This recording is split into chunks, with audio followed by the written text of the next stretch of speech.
Hay historias que se cuentan en voz baja, relatos que sobreviven generación tras generación en los pueblos alejados del ruido. No están en los libros, ni en los documentales, pero todos en esos lugares las conocen, y todos las temen. Hoy quiero contarte algunas de esas historias, unas que habla de brujos, de transformaciones, y de un ser que no era completamente humano. En México, le llaman Nahual. Un anciano del pueblo, respetado por su sabiduría y por sus remedios, llevaba años curando a la gente con hierbas y oraciones. Algunos lo consideraban un curandero, otros, un brujo de los buenos. Pero todo cambió cuando un forastero llegó al pueblo. Era un hombre extraño, silencioso, sus ojos no parpadeaban, y los perros lo evitaban. Nadie sabía de dónde venía, nadie lo había visto comer. El anciano fue el único que lo enfrentó. Dijo que ese hombre no era normal, que no era un simple viajero, y una noche, cuando la luna estaba en lo alto, vio con sus propios ojos cómo su forma humana se deshacía, para mostrar lo que realmente era. ¿Querés saber qué pasó después? Escucha con atención. Esta historia no es leyenda urbana, es el testimonio de alguien que vivió para contarlo, pero que nunca volvió a ser el mismo.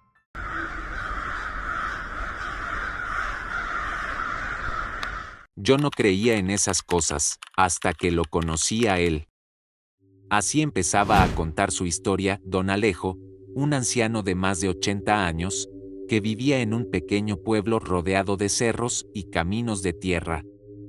Era de esos hombres que sabían curar con plantas, que te hacían una limpia si algo malo te seguía, pero también de los que sabían cuándo no meterse con lo que no entienden. Una tarde, llegó al pueblo un hombre desconocido, no saludó a nadie, se instaló en una casa abandonada a las afueras y apenas salía durante el día. Iba a la tienda, compraba carne cruda, y volvía. No hablaba, no miraba, pero algo en él incomodaba. Los perros ladraban cada vez que lo veían pasar, pero no se le acercaban, al contrario, huían, con el lomo erizado y la cola entre las patas. Los niños empezaron a decir que en la noche escuchaban ruidos extraños, como gruñidos, pasos pesados. Incluso alguien aseguró que vio una figura enorme, parecida a un coyote caminando en dos patas. Don Alejo lo supo de inmediato: ese no es un hombre, es un nahual. Una noche, el anciano fue hasta la casa del forastero. Llevaba consigo una vela blanca, un puño de sal y unas ramas de pirul. Golpeó la puerta sin miedo. Desde adentro, una voz grave le respondió: «No tenés que estar aquí, viejo». A lo que Alejo contestó: «Este no es tu lugar, no somos tontos, sabemos lo que es SOS, te lo digo con respeto, andate». Hubo silencio, y después, una risa baja. «¿Crees que podés echarme con palabras de humano?» Lo que pasó después, don Alejo lo cuenta siempre con la voz temblando. Dijo que los ojos del forastero brillaron como los de un animal, que su cuerpo empezó a crujir como ramas secas, que su piel se estiraba y sus manos se volvían garras. No era un disfraz, no era una ilusión, era una transformación real. Un coyote enorme, parado sobre sus patas traseras, con una mirada que helaba la sangre. Pero don Alejo no retrocedió, encendió la vela, roció la sal y murmuró palabras que no aprendió en la iglesia, sino de su abuela, de tiempos antiguos. El náhuatl gruñó, pero no atacó, dio un paso atrás, y luego desapareció en la oscuridad. Al día siguiente, la casa estaba vacía, nadie volvió a ver al forastero.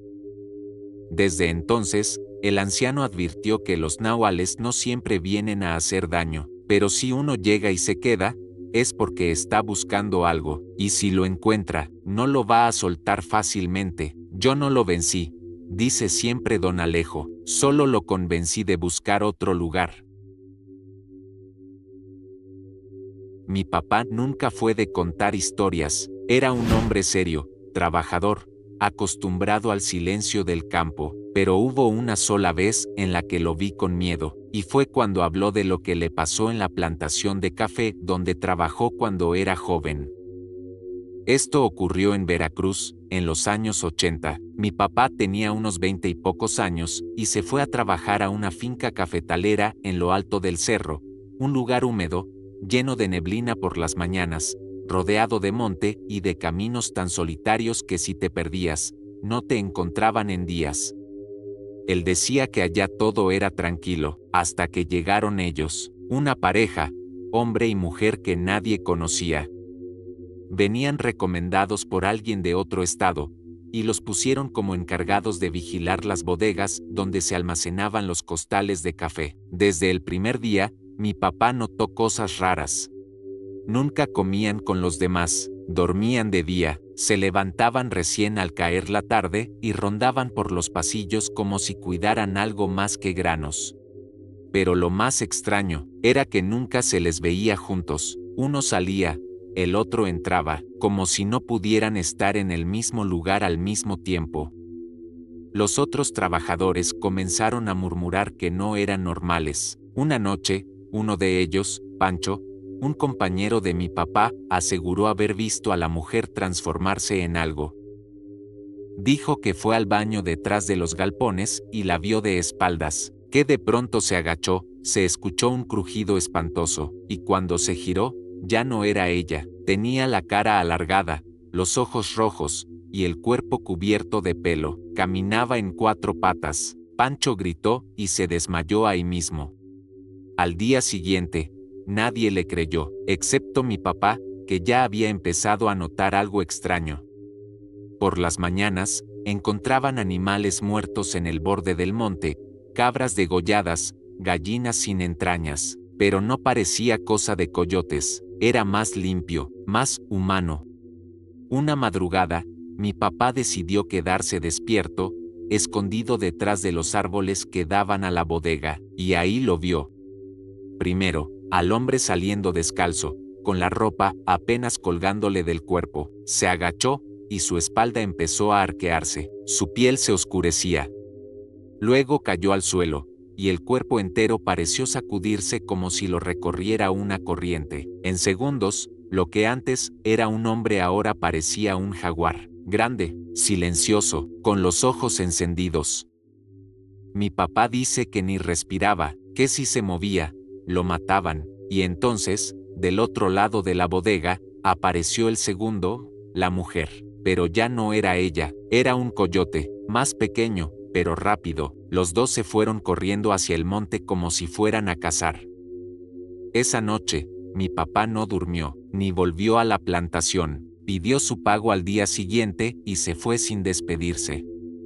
Años después, cuando me lo contó, me miró a los ojos y me dijo algo que nunca olvidé: si alguna vez estás en el monte y ves a un animal que te mira como si te entendiera, no lo sigas, y mucho menos lo llames, porque puede que no sea un animal, puede que te esté esperando.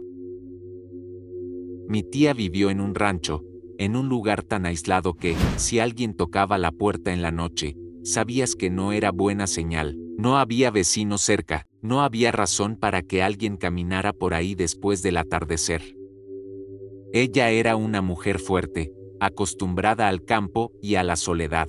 Tenía sus animales, su terreno, y un machete colgado junto a la puerta. Nunca tuvo miedo, hasta que empezó a escuchar voces que no deberían estar ahí.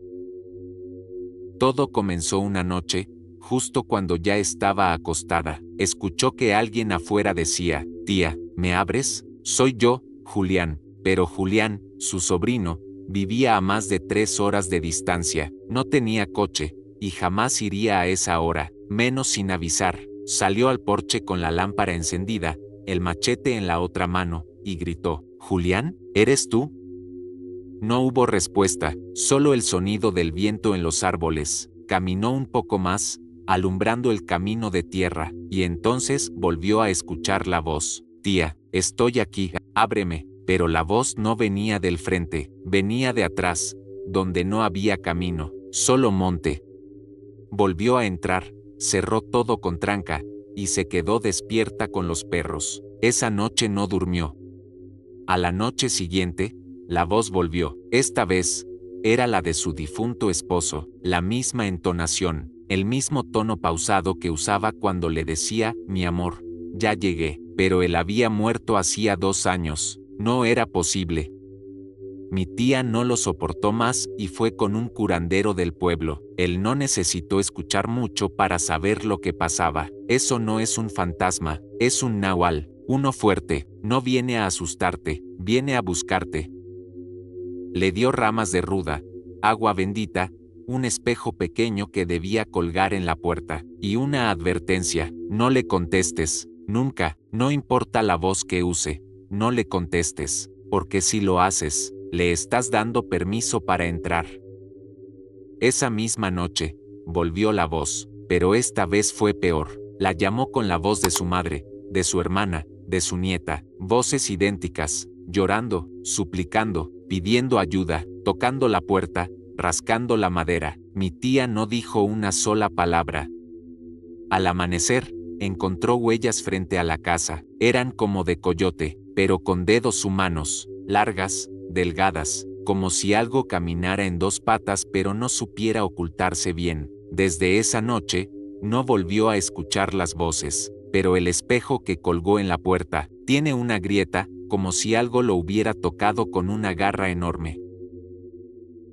Yo nunca creí en nahuales, pensaba que eran solo leyendas para asustar a los niños o cosas de los pueblos, hasta que una noche, algo se me quedó viendo, y me hizo dudar de todo. Esto me pasó en el 2017, cuando aún vivía con mis padres en un terreno amplio, cerca de un cerro en Oaxaca. Nuestra casa estaba algo aislada del resto de los vecinos. Teníamos gallinas, algunos chivos, y un perro guardián, Zeus, un pastor alemán fuerte, que no le tenía miedo a nada. Aquella noche me desvelé viendo videos en el celular. Serían las 2:30 de la madrugada. Me levanté a tomar agua y, sin razón, me asomé por la ventana del pasillo que da al patio trasero, y ahí estaba. A unos 10 metros de la casa, entre los árboles, vi a un animal enorme. En un primer momento pensé que era un perro, pero no, tenía una forma extraña, su espalda era demasiado arqueada, el cuello largo, y se movía como si no supiera caminar bien en 4 patas. Pero lo peor, fueron los ojos. Me miraban fijamente, brillaban con un tono rojizo, como si reflejaran una luz que no existía. No parpadeaba, solo me observaba, sin moverse, yo congelado, sin respirar. Zeus, que dormía afuera, lo vio también, empezó a gruñir bajito, no ladraba, no corría, solo gruñía como si tuviera miedo, y Zeus nunca tenía miedo. Intenté grabar con el celular, pero la cámara no captaba nada, ni el brillo, ni la forma, solo oscuridad. Entonces, el animal se levantó, y eso fue lo más aterrador. Se levantó en 2 patas, lentamente, como si le costara trabajo, como si sus huesos se acomodaran a la fuerza. Su cabeza casi tocaba las ramas bajas del árbol. Medía fácil 2 metros, y ahí, de pie, me seguía mirando. Me alejé de la ventana de golpe, cerré la cortina, y me metí al cuarto con el corazón a 1000. Me tapé como si tuviera 5 años otra vez. A la mañana siguiente, cuando salimos, Zeus tenía el hocico lastimado, como si algo lo hubiese golpeado, y justo donde vi al ser parado, había huellas, grandes, desiguales, como de un animal, pero también con una forma humana. Nunca se lo conté a mi mamá, solo a mi abuela, y ella me dijo, si te vio y no te siguió, es porque algo te protegía, pero no vuelvas a mirar al monte de noche, hay cosas que no deben cruzar miradas con uno. Gracias por acompañarnos en otro video y déjame en comentarios qué te parecieron estas historias de nahuales traídas de Reddit. Y dime, ¿tú crees en los nahuales? Si el video te resultó interesante, no olvides suscribirte y darle me gusta para apoyarnos. Hasta la próxima.